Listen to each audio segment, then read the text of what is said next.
Hey guys, welcome back. I'm Melanie. Today we are talking about how to save dried up markers. Don't throw them away because they are still useful. We can repurpose them.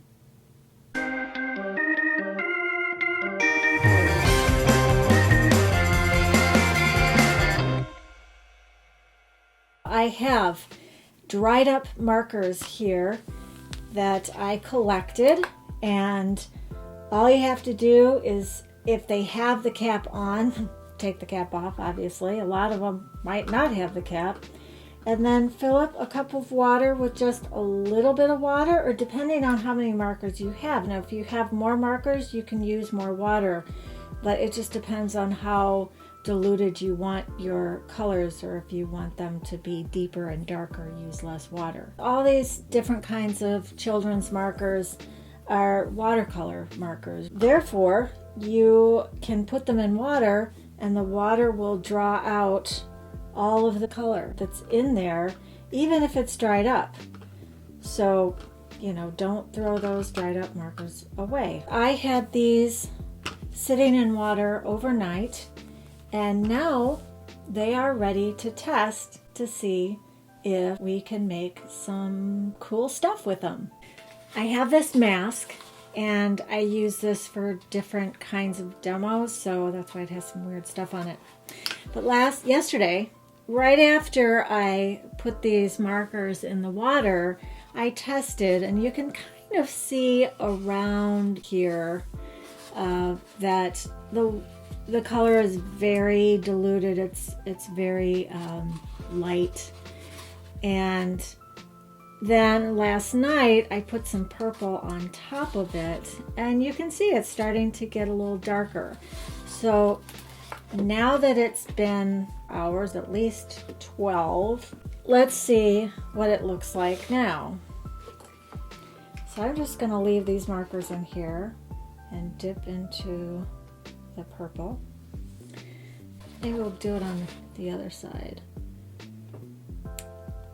Now, I chose this mask because it's pressed paper, so it's very absorbent and good for watercolor. And you can see that for watercolor, it's pretty dark.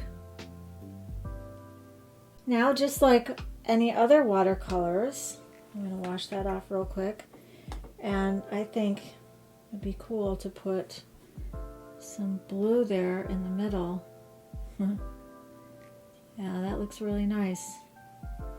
So this kind of proves that they're more than useful when it comes to using them for watercolor. So another thing I like to do is I like to make my own cards. And I get these Strathmore creative cards, and they're kind of a thicker watercolor paper, so they're nice and absorbent. I use them with micron pens and Sharpies and watercolor.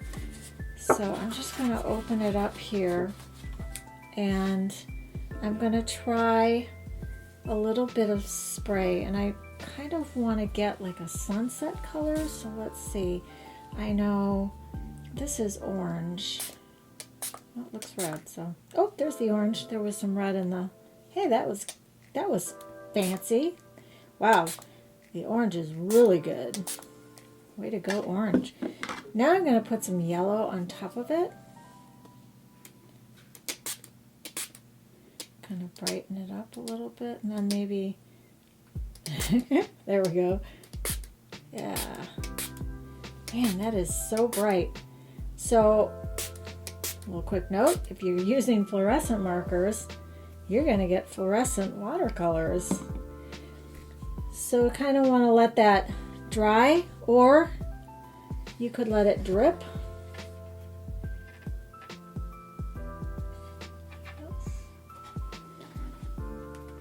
That looks cool. Now it kind of curls up when it gets wet. And then I could also add some, mix up some red.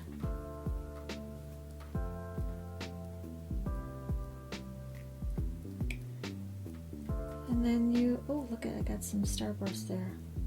You could even sprinkle some salt on that.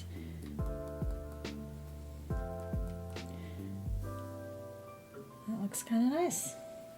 All right. And now I want to make 3 new colors. So what do I want to make? Do I want to make, I think I'm going to take the green and I'm going to pour a little bit in here. I'll make sure I'm under the camera here. Mix it in there, just a little. And then I'm going to take my blue and mix a little bit of that. And when you're mixing colors, you kind of want to be aware of the primary and secondary and what colors are made of what, which helps you mix colors, because you can, if I put orange in here right now, it would make it kind of an ugly, well, it would make it kind of an olive green, which I guess if that's what you wanted, then go for it. So that's a real pretty kind of a teal color. Now I'm going to take purple, a little bit in there, and I'm going to make it, I'm going to add some red to it, quite a bit of red. Oh, you may not be able to see this, I don't know. And it makes it more of a reddish purple. And I could keep going to make it more of a reddish purple, kind of a grape. It looks more like a red grape. Or I could go back and add more blue to it if I wanted it to go back to more of a traditional, what we think of as purple. And the last one, I think I'm going to take a little bit of red, and I'm going to add some yellow to that, my fluorescent yellow. You hear my dog jingling. So this is orange, but more of a red orange. This is a really great kind of a science table experiment you could do with your kids, mixing colors, experimenting with colors, and of course you can do this at home or at school, whatever you want. We've had some time to let our card dry, and it is fully dry now. And now you can personalize it by taking maybe a fine point black Sharpie or a colored Sharpie, whatever you want, and just creating your own design on top, some happy birthday or thank you or I'm sorry. A personalized card is always better, and they are more likely to hold on to it than throw it away, especially if you leave a nice note on the inside. I know I like receiving a card like that. That's just one of the few ways to use your brand new homemade liquid watercolors. So have fun with it. Check out the links below so that you can learn a little bit more about primary, secondary colors. Very quick video, and you can find out how to use some watercolor techniques that you could use with liquid watercolors as well. Thank you so much for stopping by. If you liked this video, please give me the thumbs up. See you next time.